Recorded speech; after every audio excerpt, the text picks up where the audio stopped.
go banging out the vlogs. Yeah, this one I decided this one to show you this first. This is sphagnum moss. This is very common in Ireland, and this was used by witches in the old days, folk witches, what we used to call them, pishogus in Ireland. And what they used to do, they would use it for certain things. Like one was treatment of infections and cuts and wounds. Another one was if a baby was born premature and had whooping cough or something, was not ready for this world. They would simulate an artificial womb by putting the baby in a bed of this, and then putting a light steam kettle boiling underneath to simulate the womb of the mother, and it worked very effectively. And this brings us to the whole idea of earth magic. Hear a lot about earth magic, talking about earth magic, and the Wiccans have kind of taken it over and turned it into something that it really is not. But in terms of earth magic, there's a lot of factors that we have to take in. Bleeding midges are eating me alive. There's a lot of sort of like factors to take in, and one of them is seasonal. Now, if you look at, you want to practice earth magic, you will be just like herbalism, just like the use of foods and plants as medicines. You will be subject to the fluctuations of the season. The fluctuations of the seasons in regard to what plants are available, what the climatic conditions are like, and what's available for these magical rituals now, and preparations and various sorceries. And auguries are also greatly determined by the seasonal cycles as well. For instance, certain migrating birds or animals, hibernating animals, are only around certain times of year. For instance, like the animals who hibernate, you would not have the ability to do auguries upon using them, say, while they're in hibernation during the winter months. Same with birds that have flown away to southern climes.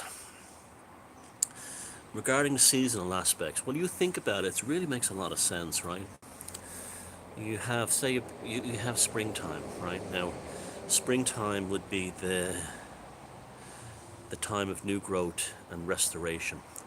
So any kind of ritualism or magic connected to the environment would be about the idea of rebirth, regrowth, restoration. Similar things. You would have rituals surrounding the planting of crops, rituals surrounding the fledglings of birds, this kind of thing. Tied in also with the changes in the constellations of the night sky. A lot of babies would be born at that time in the past. The 9 months, the pregnancies would have been made continuously for 9 months previous, so they were born in the spring rather than the middle of winter. Makes perfect sense in an agrarian society. Then it moves into summer. The magic of summer would be very much related to the sun and the power of the sun. Rituals that would go on all day long. Abundance. Then we move into autumn, and then autumn, or fall as they call it in America, is the time of harvest. It's the time of plenty. It's the time of food preparations and things such as baking and the processing of cereal crops. This is why things like apples are central to Halloween rites. Bobbing for apples, this kind of thing. Pumpkins in America, in New England. And then we move into winter. And in winter we have a sleeping of nature. And this is when our ancestors would retreat indoors. Like in Scandinavia, those longhouses, and places like Iceland, they literally would have not left them for the whole winter. And they would have placed themselves inside there. And this is the magic of storytelling. The family or the community gathered around the fires, telling the stories of the ancient gods, the fairy tales, the folklore.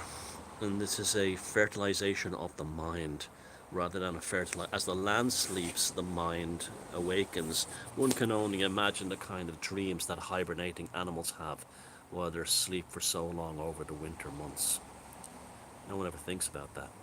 But this was the dive into the subconscious mind. The winter, in many ways, in terms of the seasonal cycles of earth magic, was the most powerful month of all, because it was the one where you worked upon yourself rather than engaged with nature. And then, so when the springtime comes along, you like a seed, like a psychic seed, you emerge from the darkness and back into the spring cycles, and then your life is determined by the cycles of nature until the fall again. Living now again, if you lived in somewhere like India or Sri Lanka where you have 20, or this Caribbean where you have growth all year round, you wouldn't, your life would be determined very differently. It would be based on things like day, the cycles between day and night. The physiology is then very affected by this. You have cycles of serotonin and melatonin. Your sleeping and your wake cycles are much more profound. You have different hormonal levels. In an agrarian society and earth magic, people say to me, like, what's the best way to practice earth magic? I say go for a long walk in the woods, and I mean a really strenuous one, a long hike. Very good for people with depression because it will actually release endorphins and it will change the physiology. And that's a magical thing. You think about that, you suffer from depression and you go for long walks in the forest and the mountains. And I mean strenuous walks. I mean, not killing yourself, but I mean enough where you're like having to climb ridges and things like that, or you're traveling for a long time with a big backpack. You won't suffer from depression anymore because the magic of that is the physiological changes of the earth magic in terms of the hike. I think it was Brian Blessed once said that someone asked him why he climbs such dangerous mountains. He says, I don't go there to die, I go there to live. And I thought it was a beautiful statement. And that's the power of earth magic. Remember, the natural environment, there has been unbelievable growth this year. It's because we didn't really have a winter. And I've never seen growth like I've seen it this year. I'm literally watching trees in real time flying up. The amount of weeds, and I was over in England and Wales last week, and it was exactly the same. There's ferocious growth. Now, you see, the black magic of the climate change types will say, oh, this is a sign that the planet is dying. And yet, we're being surrounded. You know, that other woods I make my vlogs in on a Sunday morning before I start work. That I have never seen that covered with plant growth at the forest floor like I have this year. It's usually always kind of like a few on the outside margins because it's mostly Sicta woods or fast-growing trees. I know they get a lot of bad press, and it's not the trees themselves are not the problem in Ireland. There's a huge movement in County Leitrim to stop these planting of it. Yes, there's an overplanting of them, and there should be more native species, but that comes from a throwback time. Those trees were all planted in the 60s and 70s. Them forests are not that as dead as they're made out to be. I think people find them spooky because modern people are so filled with environmental overload and noise and things like that they go into a dark Sicta wood and are full of Norwegian spruce, and they go into terrors because they're having to face themselves as their own individual, and isn't that kind of magic as well too? And it's it's the process of silence that terrifies them, because without background noise, all they have can do is face themselves. And so those forests are fine if they cut down. The problem is the forestry management agencies and private companies here who plant these forests plant them too tight together. If they planted gap bigger, and apparently they're doing that now, they've increased the gaps exponentially, and those forests are not dead. It's just that at daytime they seem dead. There's a lot more wildlife in rural Ireland because of those forests now, particularly things like badgers and sparrowhawks.